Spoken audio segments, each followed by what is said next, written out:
మా మంచు మనోజ్ గారు waiting for your speech please.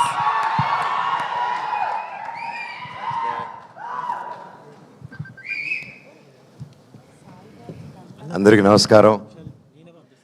ఈరోజు నాకు చాలా ఆనందంగా ఉంది. ఫైనల్గా రిలీజ్ డేట్ దగ్గరకు వచ్చింది. భైరవం 30వ తారీఖు రిలీజ్ అవుతుంది. నాకు చాలా ఆనందంగా ఉంది. చాలా రోజుల తర్వాత రిలీజ్ దగ్గరలో ఒక ప్రీ రిలీజ్ ఈవెంట్, నా ప్రీ రిలీజ్ ఈవెంట్లో నిలబడి మాట్లాడుతున్నాను.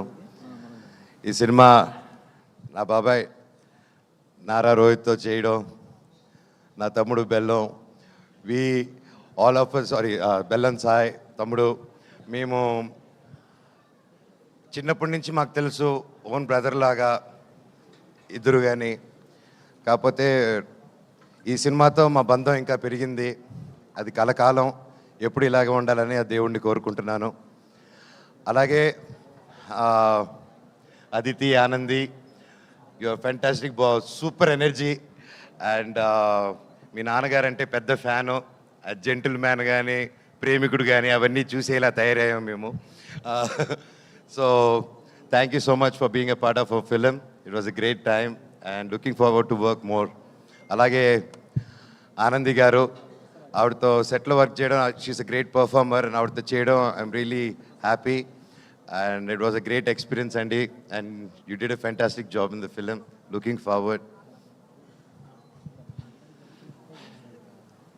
నేను బేసిక్గా ఈరోజు ఇక్కడ నిలబడి ఈ స్టేజ్లో ఈరోజు ఇంతవరకు వచ్చానంటే, నాకు అందరిని చూస్తూ ఉంటే ఎన్నో సినిమాలు చేసి ఆ తర్వాత ఒక చిన్న గ్యాప్ తీసుకొని, ఆ గ్యాప్లో ఎన్నో ప్రాబ్లమ్స్ కానీ లైఫ్ని అప్స్ అండ్ డౌన్స్ చూసుకొని ఈరోజు ఇక్కడ నిలబడానంటే దానికి ముఖ్యమైన కారణం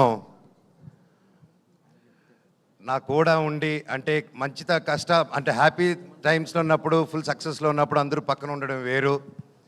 కానీ కష్టాలు ఉన్నప్పుడు, ఆర్థిక కష్టంలో ఉన్నప్పుడు, లైఫ్లో కష్టాలు ఎదుర్కొన్నప్పుడు ఒక కూడా నిలబడిన నా టీం అండి. First credit goes to my staff, my team, నా ఆఫీస్ మెంబర్స్ కానీ, నా సెక్యూరిటీస్ కానీ, నా డ్రైవింగ్ సిబ్బంది కానీ, నా ఇంట్లో పనిచేసే ప్రతి ఒక్కరు, నా సెక్రటరీ, మా company operations manager Phani Kumar గారు కానీ, అండ్ పేరున నా సంతోష్, నీకెంతో రుణపడి ఉన్నానురా.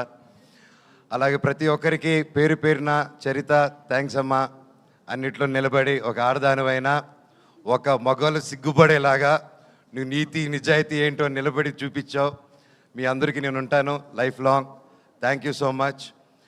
అండ్ ఈ మధ్యకాలంలో నా పిల్లలకి ఏదైతే ఇవ్వకూడదు అనుకుంటున్నానో, మా జనరేషన్తోనే చనిపోవాలనుకుంటున్నానో అవి మనం అంతం చేయాలి. ఆ టాపిక్ క్లుప్తంగా చెప్పేస్తాను. ఈ మధ్య నెట్లో చూస్తున్నాను, బాధాకరం విషయం ఏంటంటే అందరూ నలుగురు కులపోలు కలిసి ఒక సినిమా చేస్తున్నారు, అది చేస్తున్నారని ట్రెండ్ సాగిస్తున్నారు. సినిమా ఒక కులంది కాదండి. సినిమా ఒక కులంది కాదు. అది ఎప్పుడు గుర్తుపెట్టుకోండి.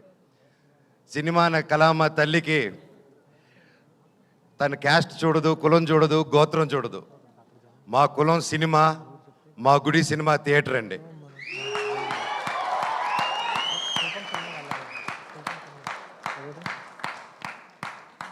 సినిమా టికెట్ చిరిగేటప్పుడు ఇది రెడ్డి సినిమానా, కమ్మ సినిమానా, కాపు సినిమానా, క్రిస్టియన్ సినిమానా, హిందూ సినిమానా, ఎవరి సినిమా అని చూడరు. సూర్య గారు ఎవరండి, ఎక్కడి నుంచి వచ్చారు, ఆయన క్యాస్ట్ ఏంటి, మన తెలుగు సినిమాలు ఎవరు ఎక్కడి నుంచి వచ్చి టాలెంట్ ఉన్నా నెత్తి మీద పెట్టుకుంటామండి మనం. అంత గొప్ప ఇండస్ట్రీ మంది. మన సందీప్ రెడ్డి వంగ గారు ఎవరండి, మన తెలంగాణ ఆయన. అక్కడ బాంబేలో ఆయన జాటనా, కపూరనా ఏమని చూసి ఆయన అక్కడ నెత్తి మీద పెట్టుకున్నారు. టాలెంట్ మన ఇండియన్ సినిమాలో టాలెంట్ లేకపోతే పక్కన పెడతారు. కష్టం, హార్డ్ వర్క్ ఉంటే, టాలెంట్ ఉంటే ప్రొడ్యూసర్లు నెత్తి మీద పెట్టుకుని పైకి తీసుకెళ్తారు. ఏమండి, ఆ నెట్లో అది రాసి ఈ పోస్టులు చేసిన వాళ్ళకి ఒకటి అడుగుతాను, మీ ఫ్రెండ్స్కి కానీ ఎవరికైనా ఫోన్ చేసి ఒక 10,000 20,000 అడగండి. ఈ రోజుల్లో అది ఎంత కష్టమో, ఎంత ఆలోచించిస్తారో అని.